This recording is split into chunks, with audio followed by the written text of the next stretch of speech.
एग्रोलॉजी एग्रोलॉजी एक ब्रांच है साइंस की जो फोकस करती है मैनेजमेंट ऑफ एग्रीकल्चर सिस्टम पे। ये कंबाइंड प्रिंसिपल पे काम करती है, एग्रोलॉजी, इकोलॉजी और वेरियस सोशल साइंस, ताकि फार्मिंग डेवलप हो और प्रोडक्टिविटी हो। एग्रोलॉजी किस में डील करती है? एग्रोलॉजी एक ब्रांच है एग्रीकल्चर की जो डील करती है क्रॉप प्रोडक्शन और सॉइल मैनेजमेंट में। और इकोलॉजी डील करती है relationship between living organism including human and environment. अब की एस्पेक्ट्स क्या है एग्रो इकोलॉजी के? बायोडाइवर्सिटी एक मोस्ट इम्पॉर्टेंट फैक्टर है, जिसमें हर तरह के different types of variety of animals, plant, fungi, micro organism, bacteria मिलाकर हमारा नेचुरल वर्ल्ड बनता है।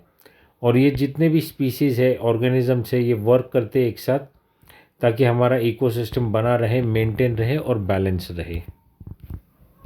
सेकेंड पॉइंट आता है सॉइल हेल्थ। सॉइल हेल्थ, अब हमें पता है कि एक बेसिक कंपोनेंट है एग्रीकल्चर का। अगर सॉइल हेल्थ अच्छा है तो फार्मिंग अच्छी होंगी, क्रॉप प्रोडक्टिविटी अच्छी रहेंगी, तो और फार्मिंग में सस्टेनेबिलिटी मिलेंगी ताकि हम फार्मिंग करने में टिक पाएंगे।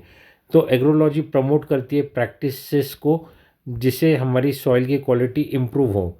तो कैसे इम्प्रूव होंगी? जैसे कि ऑर्गेनिक मैटर यूज़ करेंगे, ऑर्गेनिक फर्टिलाइज़र्स यूज़ करेंगे, टिल्टेज करेंगे जैसे नांगरट करेंगे, और यूज़ ऑफ नेचुरल फर्टिलाइज़र्स करेंगे। अब रिसोर्स इफ़िशेंसी, जो भी हमारे एग्रीकल्चर के रिसोर्स है वो हमें इफ़िशेंटली यूज़ करना है। जैसे कि पानी है, एनर्जी है, न्यूट्रिएंट्स है।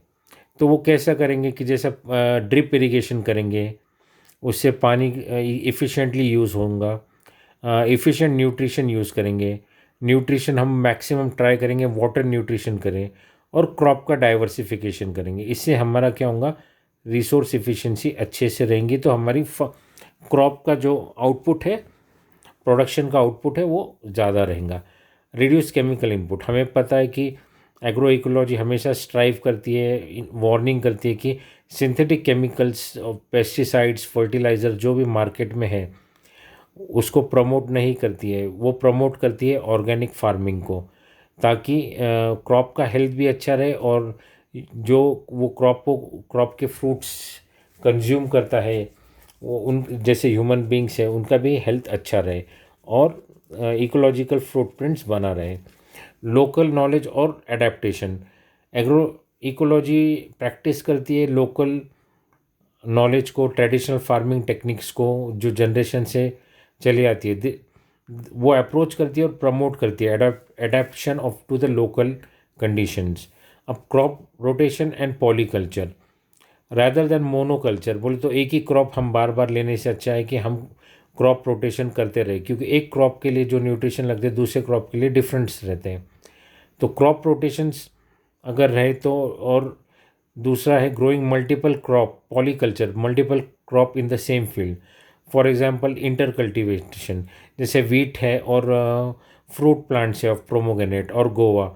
सो मल्टी क्रॉप्स अगर यूज़ किए तो that will help to generate the crop production more, double benefit to the farmer.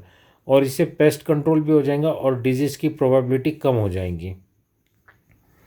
Sustainability, agro ecology system ऐसा डिज़ाइन करते हैं कि ताकि फार्मर्स की सस्टेनेबिलिटी बनी रहे और क्रॉप प्रोडक्शन भी सस्टेन रहे, और इनपुट, एक्सटर्नल इनपुट कम हो। एक्सटर्नल इनपुट कम हो, कम का मतलब ये है कि जो केमिकल्स फार्मिंग में, जैसे पेस्टिसाइड्स है, फर्टिलाइजर्स है, सिंथेटिक केमिकल्स जिसे हम कहते हैं, वो रिड्यूस हो। सोशल और इकोनॉमिक एक्सपेक्ट, एग्रोलॉजी कंसिडर करती है सोशल और इकोनॉमिक डायमेंशन को, जैसे कि लिविंगहुड्स ऑफ द फार्मर है, एक्सेस टू द रिसोर्सेस है, कम्युनिटी वेलफेयर है। तो सोशल सर्विसेज में क्या है कि फार्मर को एक्सेस प्रोवाइड करती है, प्रशिक्षण देती है, different types of cultivation programme देती है, ट्रेनिंग्स देते हैं, कम्युनिटी वेलफेयर देते हैं, सब्सिडीज़ देते हैं, ताकि फार्मर्स का लिविंगहुड अच्छा रहे। पार्टिसिपेटिव अप्रोच, जो फार्मिंग के ऑर्गेनाइजेशंस रहते हैं इंक्लूडिंग गवर्नमेंट ऑर्गेनाइजेशंस, वो फार्मर को कहते हैं कि आप पार्टिसिपेट करो, ताकि एक एक्सपेरिमेंट करो, न्यू टाइप्स ऑफ फ्रूट्स आपके यहाँ ट्राई करो। जैसे कि for example dragon fruit, dragon fruit ये चाइना का फ्रूट है, तो ये इंडिया में फार्मिंग में यूज़ होता है। तो ये फोस्टर लोकल ओनरशिप रहता है, खुद का ओनरशिप रहता है, और वो ट्राई करते हैं और इनोवेशन इसमें रिसर्च करते हैं और इसमें बेनिफिट कितना मिलता है, देन इसके ऊपर केस स्टडी प्रोवाइड करते हैं। So this is all about agro ecology. Thank you.